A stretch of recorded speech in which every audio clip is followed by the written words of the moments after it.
नमस्कार दोस्तों, कैसे हैं आप सब। आई होप कि आप सब अच्छे होंगे। तो दोस्तों, आज की वीडियो में हम तिलचोत व्रत या तिलकुट चौथ या जिसे संकट चतुर्थी व्रत भी कहते हैं कि व्रत कथा, पूजन विधि एवं व्रत का महत्व आदि के बारे में महत्वपूर्ण जानकारी हम आपको देंगे। तो दोस्तों, वीडियो में अंत तक बने रहिएगा और वीडियो को लाइक कीजिए, शेयर कीजिए अपने जानने वालों में और हमारे चैनल को सब्सक्राइब कीजिएगा तथा घंटे के बटन को भी दबा लीजिए ताकि ऐसी ही अच्छी अच्छी व्रत पूजन विधि की वीडियोस हम आपके लिए लाते रहते हैं। तो अगर आप घंटी के बटन को दबा लेंगे तो आपको सबसे पहले हमारा नोटिफिकेशन मिल जाएगा। तो चलिए दोस्तों, हम वीडियो को शुरू करते हैं। हर चतुर्थी का अपना विशेष महत्व होता है और भगवान गणेश के अलग अलग स्वरूपों की पूजा की जाती है। साल भर में 12 संकष्टी चतुर्थी व्रत आते हैं।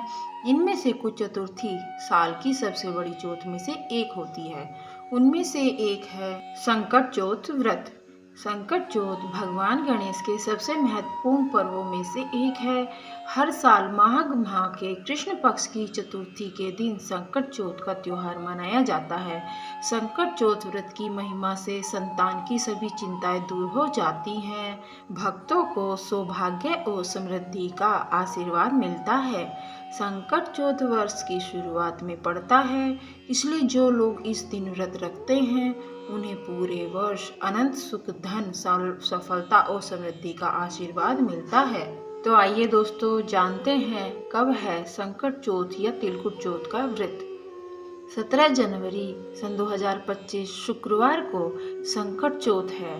इसे संकष्टी चतुर्थी, संकट चौथ, तिलकुट चौथ, माघी चौथ, लंबोदर संकष्टी, तिलकुट चतुर्थी और संकटा चौथ आदि नामों से भी जाना जाता है। वैदिक पंचांग के अनुसार माघ मास की शुक्ल पक्ष चतुर्थी का शुभारंभ 17 जनवरी सन 2025 से सुबह 4:06 से हो रहा है। यह तिथि 18 जनवरी को सुबह 5:30 पर समाप्त होगी। संकट चौथ व्रत क्यों किया जाता है, तो दोस्तों अब जानेंगे कि इस व्रत को रखने की क्या महिमा है। संकट चौथ का दिन भगवान गणेश और संकट माता को समर्पित है। इस दिन माताएं अपने पुत्रों के कल्याण की कामना से व्रत रखती हैं। संकट चौथ के दिन भगवान गणेश की पूरे विधि विधान से पूजा की जाती है। पूरे दिन व्रत रखा जाता है। रात्रि में चंद्रोदय के बाद चंद्रमा को अर्घ्य देने के बाद ही व्रत का पारण किया जाता है। यही कारण है कि संकट चौथ पर चंद्रमा दर्शन और पूजन का विशेष महत्व होता है। इस दिन गणपति जी को पूजा में तिल के लड्डू या मिठाई अर्पित करते हैं। साथ में चंद्रमा को अर्घ्य देने के बाद व्रत का पारण किया जाता है। तो चलिए दोस्तों, अब पूजा विधि को जान लेते हैं। साल 2025 के पहले संकट चौथ व्रत के दिन सुबह जल्दी उठकर स्नान करके शुद्ध वस्त्र धारण करना चाहिए। इसके बाद भगवान गणेश और माता लक्ष्मी की मूर्तियां या फिर तस्वीरों को चौकी पर स्थापित करना है। पूजा में विशेष रूप से रोली, अक्षत, फूल, दूर्वा और मोदक अर्पित करना चाहिए। भगवान गणेश को तिल के लड्डू का भोग भी लगाना चाहिए। पूजा के दौरान भगवान गणेश के किसी भी एक मंत्र का जाप बहुत जरूरी होता है। ऐसा करने से विशेष फल की प्राप्ति होती है। पूजा के अंत में संकट चौथ व्रत कथा का पाठ भी करें और भगवान गणेश की आरती भी करनी चाहिए। रात के समय चंद्रमा को अर्घ्य देकर इस व्रत को पूर्ण करें। संकट चौथ व्रत कथा। तो दोस्तों, अगर आप यहाँ तक आ गए हैं तो इस कथा को पूरा सुनिएगा, क्योंकि कोई भी कथा हमें बीच में नहीं छोड़नी चाहिए। चलिए तो शुरू करते हैं। एक समय की बात है कि विष्णु भगवान का विवाह लक्ष्मी जी के साथ निश्चित हो गया। विवाह की तैयारियां होने लगी। सभी देवताओं को निमंत्रण भेजे गए, परंतु गणेश जी को निमंत्रण नहीं दिया गया। कारण चाहे जो भी रहा हो, अब भगवान विष्णु की बारात जाने का समय आ गया। सभी देवता अपनी पत्नियों के साथ विवाह समारोह में आए। उन सब ने देखा कि गणेश जी कहीं दिखाई नहीं दे रहे हैं। तब वे आपस में चर्चा करने लगे कि क्या गणेश जी को नहीं न्योता है या स्वयं गणेश जी ही नहीं आए हैं। सभी को इस बात पर आश्चर्य होने लगा। तभी सबने विचार किया कि विष्णु भगवान से ही इसका कारण पूछा जाए। विष्णु भगवान से पूछने पर उन्होंने कहा कि हमने गणेश जी के पिता भोलेनाथ महादेव को न्योता भेजा है। यदि गणेश जी अपने पिताजी के साथ आना चाहते हैं तो आ जाते, अलग से न्योता देने की कोई आवश्यकता भी नहीं थी। दूसरी बात यह है कि उनको 1.25 मन मूंग, 1.25 मन चावल, 1.25 मन घी और 1.25 मन लड्डू का भोजन दिन भर में चाहिए। यदि गणेश जी नहीं आएंगे तो कोई बात नहीं, दूसरे के घर जाकर इतना सारा खाना पीना अच्छा भी तो नहीं लगता।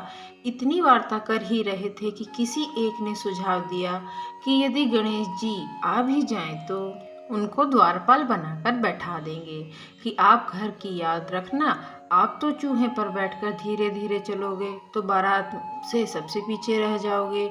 यह सुझाव भी सबको पसंद आ गया तो विष्णु भगवान ने भी अपनी सहमति दे ही दी। होना क्या था कि इतने में गणेश जी वहां आ पहुंचे और उन्हें समझा बुझाकर घर की रखवाली करने बैठा दिया। बारात चल दी। तब नारद जी ने देखा कि गणेश जी तो दरवाजे पर ही बैठे हुए हैं, तो वे गणेश जी के पास गए और रुकने का कारण पूछा। गणेश जी कहने लगे कि विष्णु भगवान ने मेरा बहुत अपमान किया है। नारद जी ने कहा कि आप अपनी मूषक सेना को आगे भेज दें तो यह रास्ता खोद देंगे, जिससे उनके वाहन धरती में धंस जाएंगे, तो आपको सम्मान पूर्वक बुलाना पड़ेगा। अब तो गणेश जी ने अपनी मूषक सेना जल्दी से आगे भेज दी और सेना ने जमीन पोली कर दी। जब बारात वहां से निकली तो रथों के पहिए धरती में धंस गए। लाख कोशिश करें परंतु पहिए नहीं निकले। सभी ने अपने अपने उपाय किए परंतु पहिए तो नहीं निकले, बल्कि जगह जगह से टूट गए। किसी की समझ में नहीं आ रहा था कि अब क्या किया जाए। अब तो नारद जी ने कहा, आप लोगों ने गणेश जी का अपमान करके अच्छा नहीं किया। यदि उन्हें मना कर लाया जाए तो आपका कार्य सिद्ध हो सकता है और यह संकट टल सकता है। शंकर भगवान ने अपने दूत नंदी को भेजा और वे गणेश जी को लेकर आए। गणेश जी का आदर सम्मान के साथ पूजन किया गया। तब कहीं रथ के पहिए निकले। अब रथ के पहिए निकल तो गए परंतु वे टूट फूट गए थे, तो उन्हें सुधारे कौन। पास के खेत में खाती काम कर रहा था, उसे बुलाया गया। खाती अपना कार्य करने से पहले श्री गणेशाय नमः कहकर गणेश जी की वंदना मन ही मन करने लगा। देखते ही देखते खाती ने सभी पहियों को ठीक कर दिया। तब खाती कहने लगा कि हे देवताओं, आपने सर्वप्रथम गणेश जी को नहीं मनाया होगा और न ही उनका पूजन की होगी, इसलिए तो आपके साथ यह संकट आया है। हम तो मूर्ख अज्ञानी हैं, फिर भी पहले गणेश जी को पूजते हैं, उनका ध्यान करते हैं। आप लोग तो देवतागण हैं, फिर भी आप गणेश जी को कैसे भूल गए।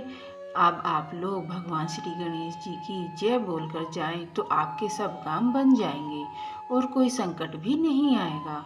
ऐसा कहते हुए बारात वहां से चल दी और विष्णु भगवान का लक्ष्मी जी के साथ विवाह संपन्न करा के सभी सकुशल घर लौट आए। हे गणेश जी महाराज, आपने विष्णु को जैसो कारज सारियो, ऐसो कारज सबको सिद्ध कर जो। बोलो गणपति महाराज की जय। ये दोस्तों, अगर आपको हमारी ये मेहनत अच्छी लगी हो और ये जानकारी अच्छी लगी हो तो प्लीज़ कमेंट बॉक्स में ओम गणपते नमः जरूर लिखिएगा तथा हमारे चैनल को सब्सक्राइब भी कीजिएगा। धन्यवाद दोस्तों।